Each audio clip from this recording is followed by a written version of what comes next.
तीन दोघातली ही तुटेना मालिकेच्या आजच्या भागामध्ये आपण पाहत आहोत. आता समर अंशुमन समोर उभा असतो आणि तो अंशुमनला म्हणत असतो, हे बघ अंशुमन, मी तुला आता एक शेवटची संधी देत आहे सुधारण्याची. जर आता सर्वांसमोर हे केलेलं पाप, हे चिंगी प्रेग्नेंट आहे आणि ते बाळ तुझं आहे, जर असं कबूल केलंस तर एक वेळा मी माणूस म्हणून तुझ्याशी नीट वागेल. पण जर आता तू धादांत खोटं बोलत असतील आणि त्याचबरोबर हे मूल तुझं नाही असं सांगत असशील, तर मग मात्र मी तुला स्पष्टपणे एक गोष्ट सांगतो, काही जरी झालं ना तरीसुद्धा DNA टेस्ट केल्यानंतर जे काही रिपोर्ट्स येतील ना, ते रिपोर्ट्स आल्यानंतर तुझं मात्र काहीही खरं नसणार आहे, असं सुद्धा आता इकडे तो बोलत असतो. आता हे सर्व काही बोलल्यानंतर आपण पाहतो इथे मात्र तो म्हणत असतो, मी काही जरी झालं ना तरीसुद्धा तुझ्यासोबत कोणतंही नातं ठेवणार नाही आहे, असं सुद्धा आता इकडे तो बोलत असतो. आता हे सर्व काही बोलून झाल्यानंतर मात्र अंशुमनला धक्का बसतो. मग आता समर म्हणत असतो, त्यामुळेच तुला मी पहिलं आणि त्याचबरोबर शेवटचं सांगत आहे, काही जरी झालं ना तरीसुद्धा एक गोष्ट मात्र तू लक्षात ठेवायची आहेस की इथे ह्या ज्या काही गोष्टी होत आहेत ना, त्या सगळ्या गोष्टीला तू जबाबदार आहेस. मग आता हे सगळं काही होत असताना आपण पाहतो इथे मात्र मल्लिका म्हणत असते, अरे समर तू काय करतोयस, हे बघ असं करू नकोस ना. पण मग समर म्हणत असतो, हे बघ जर हे मूल तुझं निघलं आणि त्याचबरोबर ह्या सगळ्या गोष्टीला तू जबाबदार असेल, तर मग मी काय करेल आणि काय नाही हे तुला सांगता येणार नाही. आणि त्याचबरोबर मी सरळ सरळ तुला माझ्या आयुष्यातून आणि त्याचबरोबर ह्या सगळ्या प्रॉपर्टीतून बेदखल करण्यासाठी सुद्धा मागे पुढे पाहणार नाही, असं सुद्धा आता इकडे तो बोलत असतो. ह्या सगळ्या गोष्टी बोलल्यानंतर आपण पाहतो की आता इकडे मात्र जो काही अंशुमन आहे तो अंशुमन मात्र आता इकडे सिरियस झालेला असतो. तो म्हणत असतो, नाही काही जरी झालं ना इकडे मी ह्या सगळ्या गोष्टीला जबाबदार नाही आहे, हे सगळं माझं अजिबातच नाही आहे. मग आता समर इकडे त्याची कॉलर पकडतो आणि त्यानंतर त्याला कॉलर पकडल्यानंतर इकडे लगेचच तो म्हणत असतो की हे सगळं वागायची तुझी हिंमत कशी झाली. आणि त्याचबरोबर इथे आता अंशुमन खाली मान घालूनच उभा असतो. तो म्हणत असतो, अरे त्या मुलीला इकडे तू फसवलेस, त्या मुलीसोबत अशा पद्धतीने तू वागलेला आहेस आणि त्यामुळे इकडे मी काही जरी झालं ना तरीसुद्धा तुला माफ करणार नाही, असं सुद्धा तो इथे स्पष्टपणे बोलत असतो. आता हे सर्व काही बोलल्यानंतर दुसऱ्या बाजूला आपण पाहतो मल्लिका म्हणत असते, ऐक ना, हे बघ समर एवढी चिडचिड करू नकोस ना प्लीज, मी काय म्हणते ते एकदा ऐक ना. मग आता समर त्याची कॉलर पकडतो आणि कॉलर पकडल्यानंतर तो त्याला एक शेवटची सुधारण्याची संधी देत असतो आणि म्हणत असतो, नाही काही जरी झालं तरीसुद्धा ह्या मुलाला मी अजिबातच इथे माफसुद्धा करणार नाही, असं सुद्धा इकडे तो बोलत असतो. आता मात्र इकडे समरला वाईट वाटत असतं. तो समर म्हणत असतो, तू माझा भाऊ आहेस ना, हीच गोष्ट मला सगळ्यात जास्त खटकते, ह्याच गोष्टीचं मला सगळ्यात जास्त दुःख वाटत आहे, असं सुद्धा आता इकडे तो बोलत असतो.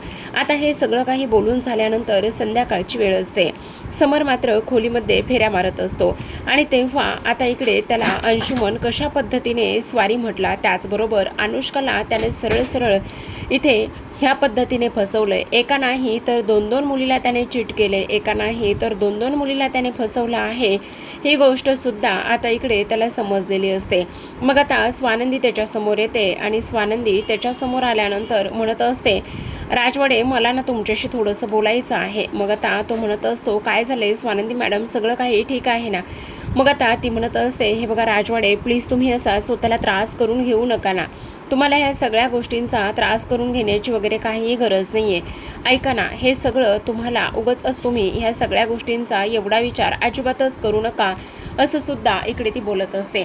प्लीज तुम्हाला थोडंसं ज्यूस सरबत वगैरे काही घेऊन येऊ का, तुम्हाला जर थोडंसं ज्यूस सरबत वगैरे काही घेऊन आले तर तुम्हाला नक्कीच बरं वाटेल. हे बघा तुम्ही तुमच्या स्वतःच्या तब्येतीवर ह्याचा सगळ्या गोष्टीचा परिणाम करून घेऊ नका ना.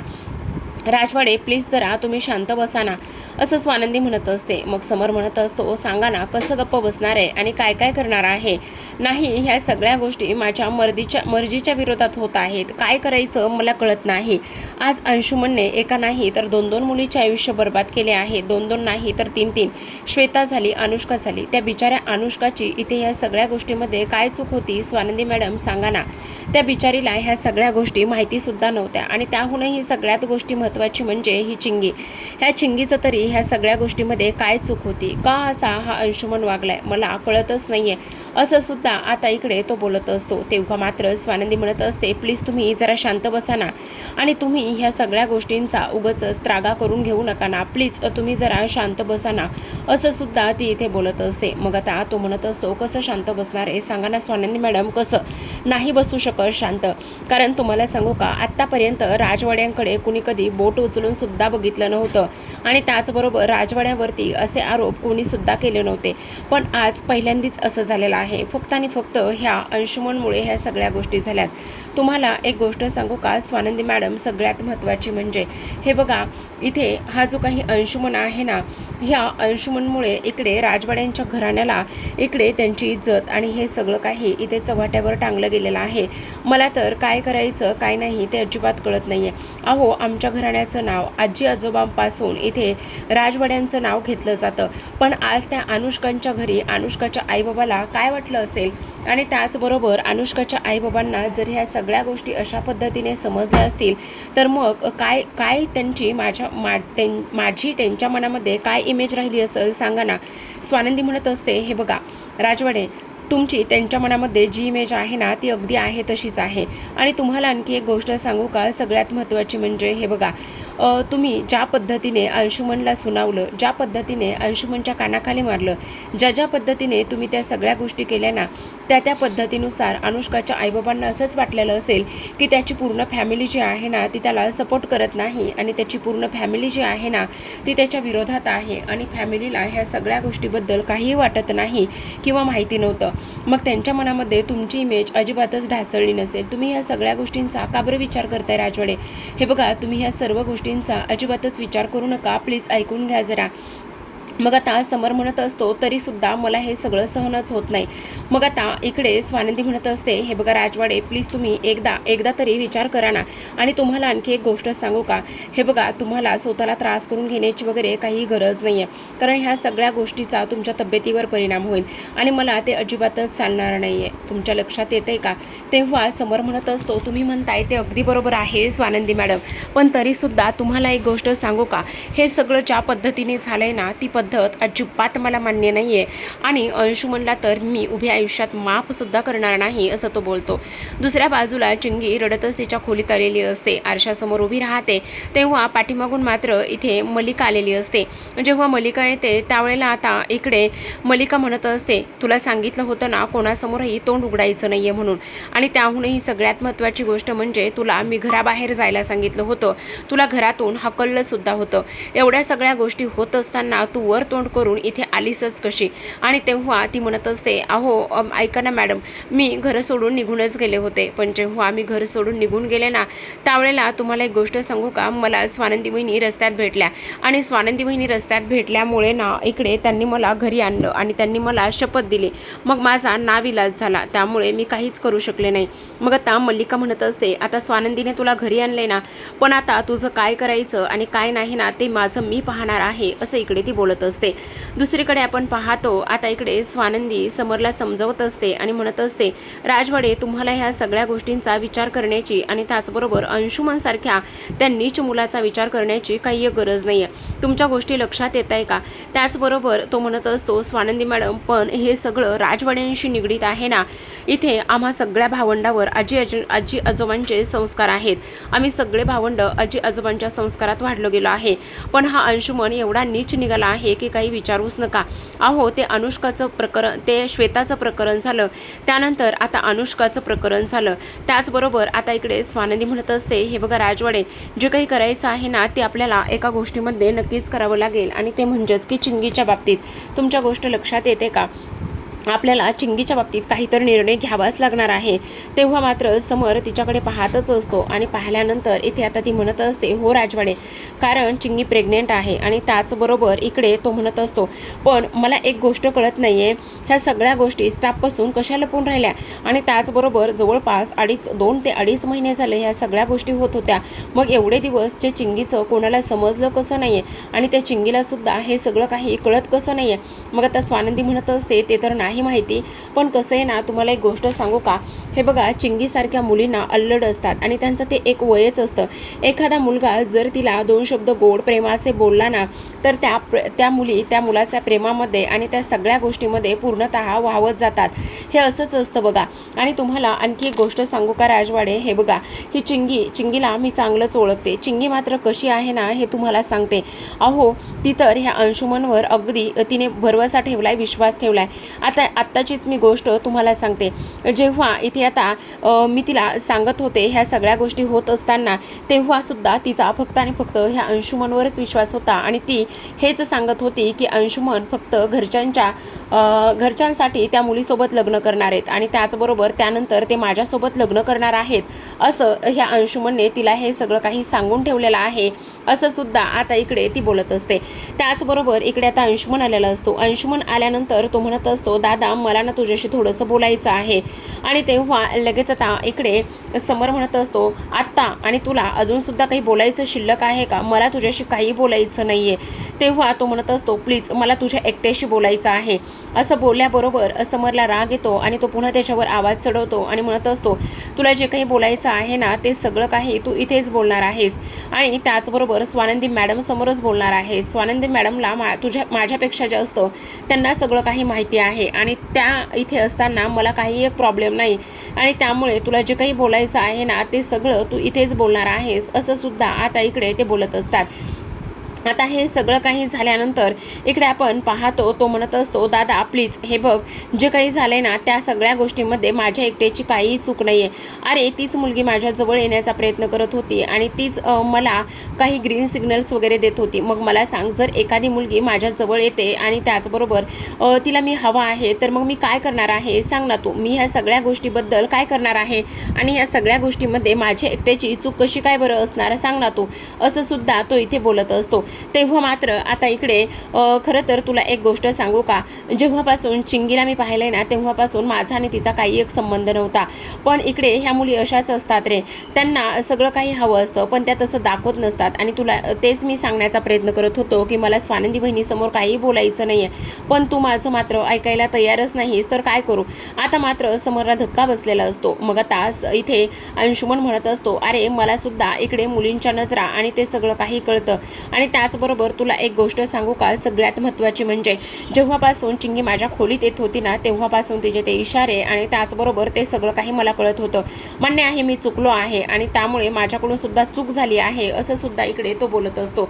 दुसरीकडे आपण पाहतो, आता ही लोक घरी येऊन पोहोचलेली असतात.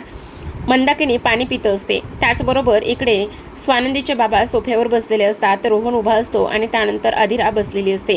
अधिरा म्हणत असते, खरं तर ह्या सगळ्या गोष्टीवर माझा विश्वासच बसत नाहीये. अंशुमन एवढ्या खालच्या थराला जाऊन त्या अनुष्काला फसवलंय आणि त्याचबरोबर चिंगीसोबत त्याने असं काही केलंय, त्यामुळे मला ह्या सगळ्या गोष्टी खूपच जास्त विचित्र वाटत आहेत. आणि त्याचबरोबर हा असा कसा करू शकतो तेच मला काही कळत नाही. तेवढ्यातच रोहन म्हणत असतो, बाबा मी चहा घेणार आहे, प्लीज तुम्ही घेणार का थोडासा. मग मंदाकिनी त्याचबरोबर अधिरा हे सगळेजण म्हणत असतात, हो आम्हाला सुद्धा थोडासा चहा घ्यायचा आहे. मग आता तो चहा बनवायला किचनमध्ये जातो. जेव्हा तो चहा बनवायला किचनमध्ये जातो त्यावेळेला मात्र इकडे आता अधिरा म्हणत असते, खरं तर अंशुमनने किती गुन्हा केलाय मोठा, त्याचबरोबर त्याला ह्या गुन्ह्याची शिक्षा ही भेटलीच पाहिजे. काही जरी झालं ना तरी सुद्धा त्याला ह्या गुन्ह्याची शिक्षा भेटलीच पाहिजे, असं सुद्धा आता इकडे ती बोलत असते. आता हे सगळं काही बोलल्यानंतर दुसरीकडे आपण पाहतो, इथे मंदाकिनी म्हणत असते, त्या अंशुमनची एकट्याचीच काहीही चूक नाही आहे आणि त्याचबरोबर जेवढा अंशुमन ह्या सगळ्या गोष्टीला जबाबदार आहे ना, तेवढंच इथे आता हा जो काही रोहन आहे ना, जो काही इथे ती चिंगी जी आहे ना, ती सुद्धा ह्या सगळ्या गोष्टीला तेवढीच जबाबदार आहे, असं सुद्धा आता इकडे ती बोलत असते. आता हे सगळं काही बोलल्यानंतर इथे मात्र हे जे काही स्वानंदीचे बाबा आहेत त्यांना मात्र खूपच मोठा धक्का बसतो. त्याच वेळेला आता इकडे ती म्हणत असते, अहो आई तुम्ही काय बोलताय हे सगळं काही, तुम्ही ह्या सगळ्या गोष्टी अशा पद्धतीने कसं काय बोलू शकता आणि तुमची हिंमत कशी झाली हे सगळं काही बोलण्याची. अहो एक मुलगी असून तुम्ही दुसऱ्या मुलीच्या बाबतीत हे सगळं कसं काय बोलू शकता तेच मला काही कळत नाहीये.